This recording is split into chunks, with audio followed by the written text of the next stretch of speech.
Hi guys, ఎలా ఉన్నారు? అందరూ బాగున్నారు అనుకుంటున్నాను. ఈరోజు మన టాపిక్ వచ్చేసి మొన్నటి వరకు మనం జేఈ మెయిన్స్ గురించి అప్డేట్స్ చెప్పుకున్నాము, టిప్స్ చెప్పుకున్నాము, ఎగ్జామ్ ఎలా రాయాలి, ఏం చేయాలి అని చెప్పుకున్నాం కదా. ఈరోజు వచ్చేసి మనం చిన్న జేఈ మెయిన్స్ మోటివేషన్ అనేది ఇస్తాను. అంటే మోటివేషన్ అంటే ఈడేంటి అబ్బా ఏం చెప్తాడు అనుకోకండి. జేఈ మెయిన్స్కి అసలు మనకి జేఈ మెయిన్స్ ఇంపార్టెంటా, అసలు రాయకపోతే లైఫ్ లేదా, నో జేఈ మెయిన్స్ నో లైఫా, ఈ ఎలాంటి కొటేషన్స్ అన్నీ ఉంటాయి కదా, వాటికి అవి రైటా కరెక్టా, అసలు జేఈ మెయిన్స్ లేకపోతే ఇంకొక దారే లేదా అనే దాని గురించి మాట్లాడుకుందాం. దాంతోపాటు కొన్ని టిప్స్ కూడా వీలైతే చెప్తాను. మీరు చేయాల్సిందల్లా లాస్ట్ వరకు ఈ వీడియోని చూస్తూ ఉండండి. Let's begin to our video.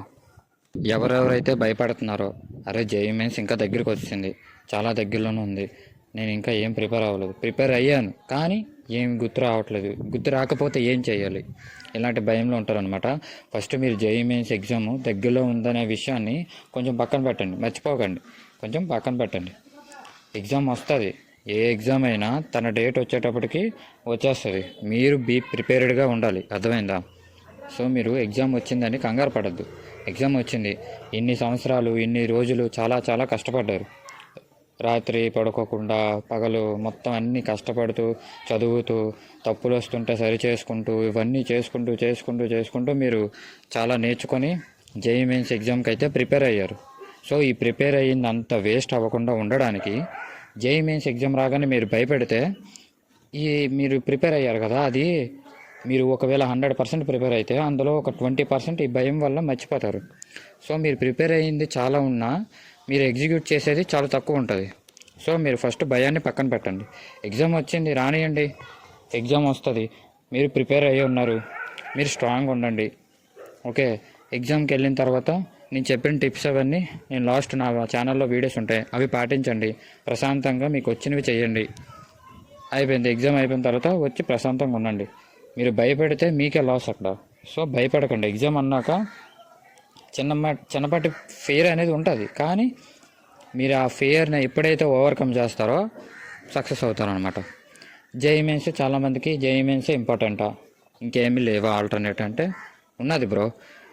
JEE mains తెచ్చుకుంటే ఏంటి, తెచ్చుకోకపోతే ఏంటో చాలా ఉన్నాయి. ఇప్పుడు జేఈ మెయిన్స్లో సీట్ తెచ్చుకుంటే ఆ ఎంజాయ్మెంట్ వేరు, తెచ్చుకోకపోయినా ఇంకొక కొన్ని ఉంటాయి, ఎంసెట్ కానీ బిట్ సెట్ కానీ ఇవి ఉన్నాయి, చాలా ఆల్టర్నేట్గా ఉన్నాయి జేఈ మెయిన్స్కి ఆల్టర్నేట్గా. అది తగ్గిపోతే ఇంకొకటి అన్నమాట. ఇప్పుడు మీరు జేఈ మెయిన్స్ క్రాక్ చేయలేదు అనుకుందాం, ఎవరైనా సరే క్రాక్ చేయకపోతే మీరు డీలా పడద్దు. జేఈ మెయిన్స్కి ఆల్టర్నేట్గా చాలా మంచి యూనివర్సిటీలు ఎగ్జామ్స్ ఉన్నాయి, చాలా మంచి యూనివర్సిటీ ఎగ్జామ్స్ ఉన్నాయి, ఇంకా చాలామంది కాలేజీలు ఉన్నాయి.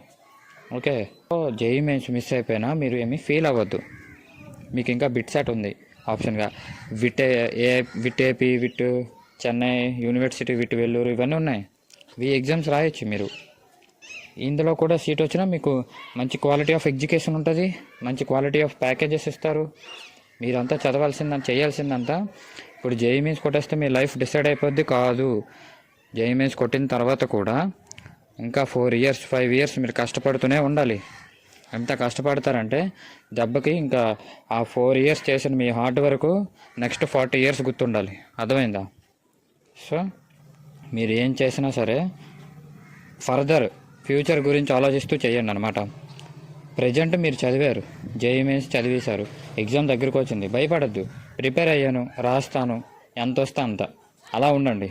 ఓకే, మీకు ఒక ఎగ్జామ్ చెప్పాను. ఇప్పుడు చాలామంది అనుకుంటారు, కొంతమంది, అరే నేను చాలా కష్టపడ్డాను కదా, నాకు రిజల్ట్ రావాలి కదా, కానీ వాడికి రిజల్ట్ రావాలి కదా, నేను కష్టపడ్డాను కదా, మరి కష్టపడిందంతా వేస్టే కదా అంటే నో. నీకు ఏదైతే ఇప్పుడు ఫేట్ అనేది ఉంటుందన్న, ఆ ఫేటు నీకు ఎలా ఉంటుందో, ఎలా రాసిపెట్టి ఉంటుందో అలాగే జరుగుతుంది. నువ్వు కష్టపడ్డావని రిజల్ట్ వచ్చేది, అలాగని కష్టపడలేదని రిజల్ట్ రాకపోదు. సో నీ వంతు నీ సాయం నువ్వు చేయాలి, చేస్తే ఫలితం వస్తే మంచిది, లేదంటే లెసన్ నేర్చుకో అంతే. దాని నుంచి నేను ఇప్పుడు జేఈ మెయిన్స్ నేను ప్రిపేర్ అయ్యాను, దాంట్లో నుంచి నాకు మంచి మార్క్స్ వస్తే నాకు ఎన్ఐటీ వస్తుంది, అది ఫలితం.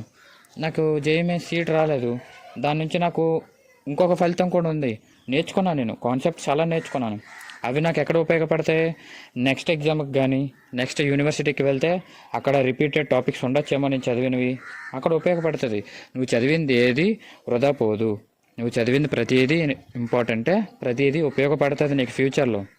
సో మీరు ఏదైనా మీరు సక్సెస్ అయినా ఫెయిల్యూర్ అయినా తీసుకొని దాన్ని మీరు వెపన్గా మార్చుకోండి. అర్థమైందా? చాలామంది జేఈఈ మెయిన్స్ ఫెయిల్ అయ్యామని, జేఈఈ మెయిన్స్లో తక్కువ పర్సంటేజ్ వచ్చిందని, క్వాలిఫై అవ్వలేదని చాలా రాంగ్ డెసిషన్స్ తీసుకుంటూ ఉంటారు. మీ అందరికీ ఒకటే చెప్తున్నాను. ఇప్పుడు నేను ఒక స్టోరీ చెప్తాను, దాన్ని బట్టి మీరే అర్థం చేసుకోండి. మన లైఫ్ అనేది మన చేతుల్లో ఉండదు. సో మనం దాన్ని మలుచుకోవాలి మనకు నచ్చినట్టుగా. అర్థమైందా? ఫస్ట్ మీరు ఏం చేయాలంటే, మీరు బాగా చదివారు, ప్రిపేర్ అయ్యారు, దానికి ఎగ్జిక్యూట్ చేయండి అంతే. ఇప్పుడు నేను ఒక ఎగ్జాంపుల్ చెప్తాను. మా ఫ్రెండ్ ఉన్నాడు, వాడి పక్కన క్లాస్ టాపర్ కూర్చుంటాడు. అయితే మా ఫ్రెండ్కి ఏమీ రాదు. జేఈఈ మెయిన్స్ సెక్షన్లో జాయిన్ అయ్యి ఏవో నేర్చుకుంటాడు, ఐపీఈకి ఇంటర్మీడియట్ సంబంధించినవి నేర్చుకుంటాడు. అయితే జేఈఈ మెయిన్స్ సెక్షన్లో వాళ్ళ పేరెంట్స్ జాయిన్ అవ్వమంటే జాయిన్ అయ్యాడు. వాడు ఫస్ట్ ఏం చేస్తాడంటే, ఏం పెద్దగా చదవలేదు, అసలు ఏం చదవలేదు. ఫస్ట్ ఇయర్ సెకండ్ ఇయర్ ఏం చదవలేదు, జేఈఈ మెయిన్స్కే ప్రిపేర్ అవ్వలేదు, ఐపీఈ చదివాడు. అయితే ఐపీఈ చదివిన తర్వాత జేఈఈ మెయిన్స్ ఎగ్జామ్స్ వచ్చాయి, ప్రిపేర్ అయ్యారు ఇద్దరు. వాళ్ళందరూ ప్రిపేర్ అవుతుండగా వీళ్ళిద్దరు కూడా ప్రిపేర్ అయిపోయారు. ఎగ్జామ్స్ వచ్చాయి, ఎగ్జామ్స్ అయిపోయి వీళ్ళు రాశారు కూడా. అయితే రిజల్ట్స్ వచ్చేసరికి వీడు జాయిన్ అయ్యాడు కదా, ఫస్ట్ క్యాండిడేటు, జేఈఈ మెయిన్స్ సెక్షన్లో జాయిన్ అయ్యి ఏం రాకుండా ఉన్నాడు కదా, వాడు క్వాలిఫై అయిపోయాడు జేఈఈ మెయిన్స్. వీడి పక్కన టాపర్ ఉన్నాడు కదా, వాడు ఒక 2-3% తేడాతో క్వాలిఫై అవ్వలేదు. సో అర్థమైందా? వీళ్ళిద్దరూ పక్కన కూర్చున్నారు. కానీ వీడేంటి క్వాలిఫై అయిపోయాడు, వీడు క్వాలిఫై అవ్వలే. వీడు క్వాలిఫై అయిపోయాడు, వీడు ఏం చేస్తాడంటే క్వాలిఫై అయిపోతాడని వీడికి తెలియదు, షాక్ అయ్యాడు. వీడు కూడా క్లాస్ అందరితో పాటు వీడు కూడా షాక్ అయిపోయాడు, నేను జేఈఈ మెయిన్స్ క్వాలిఫై అయిపోయినా అనేసి. అప్పటి నుంచి ఏం చేశాడు, జేఈఈ మెయిన్స్ క్వాలిఫై అయిపోయాను కాబట్టి ఎలా అయినా కష్టపడాలని అప్పటి నుంచి జేఈఈ మెయిన్స్ అడ్వాన్స్కి కొద్దిగా గట్టిగా ప్రిపేర్ అయ్యాడు. ఇప్పుడు ఈ 2 సంవత్సరాలు ఐపీఈకి ఎలా ప్రిపేర్ అయ్యాడో దానికి ఒక 5 times 7 times కష్టపడుతూ అడ్వాన్స్కి ప్రిపేర్ అయ్యాడు.